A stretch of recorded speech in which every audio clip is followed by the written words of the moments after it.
Hello guys, I am हर्ष श्रीवास्तव। ये मेरी YouTube पे फर्स्ट वीडियो है। जैसा कि आप सब लोगों को पता है कि आज टीचर्स डे है, सो मेरी ये फर्स्ट वीडियो मेरे टीचर्स के लिए।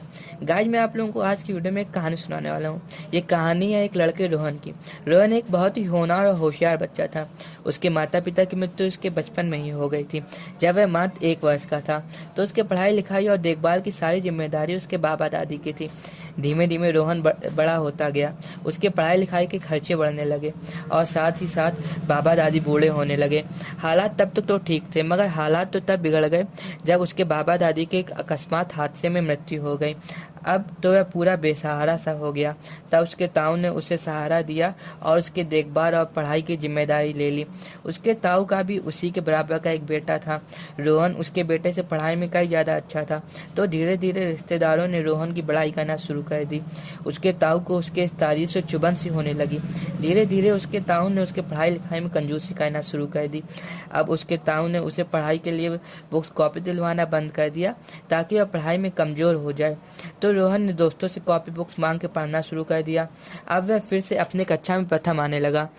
जब वह प्रथम आने लगा तो उसके दोस्तों को भी उससे जलन होने लगी, जिससे कि जो दोस्त उसे अपनी पुस्तकें देते थे उन्होंने उसे पुस्तकें देना बंद कर दिया।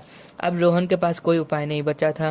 वह धीमे धीमे पढ़ाई में कमज़ोर होने लगा, तो उसने एक नया उपाय ढूंढ निकाला और खाली समय में मजदूरी करने लगा। और ऐसे ही पढ़ाई करते करते धीरे धीरे समय बीतता गया। अब रोहन बड़ा हो गया था। अब रोहन के पढ़ाई के खर्चे भी बहुत ज़्यादा बढ़ गए थे, जो उसके वेतन के से कई ज़्यादा थे। तो उसने अब अपनी पढ़ाई को छोड़ने का निर्णय ले लिया। जब कक्षा अध्यापक को यह बात पता चली तो उन्होंने रोहन से उसका कारण पूछा।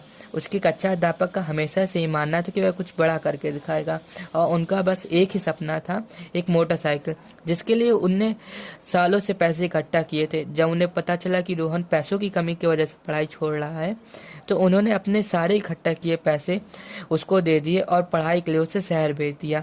कई साल बीत गए और फिर एक दिन जब रोहन अपने गांव वापस आया तो सारे लोग उसे देखकर हैरान से रह गए।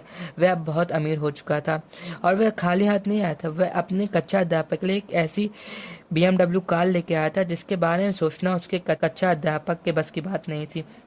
बस यही है मेरी आज की एक छोटी सी कहानी। मैं आपको इस कहानी से बस ये एक चीज़ बताना चाहता हूँ कि हमारे लाइफ में हर कोई हमारे तब तक ही सपोर्ट करता है जब तक हम उससे छोटे होते हैं, मतलब हम उसके बराबरी पे ना पहुँचे हो। और जब हम उनसे बराबरी या उनसे कई ज़्यादा काबिल होने लगते हैं तो हर किसी को जलन होने लगती है और वो सपोर्ट करना छोड़ देते हैं। कोई नहीं चाहता है आज की दुनिया में कि कोई और उससे ज़्यादा काबिल बने। एकमात्र टीचर्स ही ऐसे होते हैं जो हमेशा चाहते हैं कि उनका स्टूडेंट उनसे कई ज़्यादा अमीर बने, जो निस्वार्थ बिना किसी भेदभाव के स्टूडेंट को उच्च से उच्च शिक्षा देते हैं। Thank you very much for seeing my video. And हाँ, एक और बात, आप लोग मेरा वीडियो लाइक करें या ना करें, सब्सक्राइब करें या ना करें, पर प्लीज़ शेयर ज़रूर कीजिएगा। Thank you very much.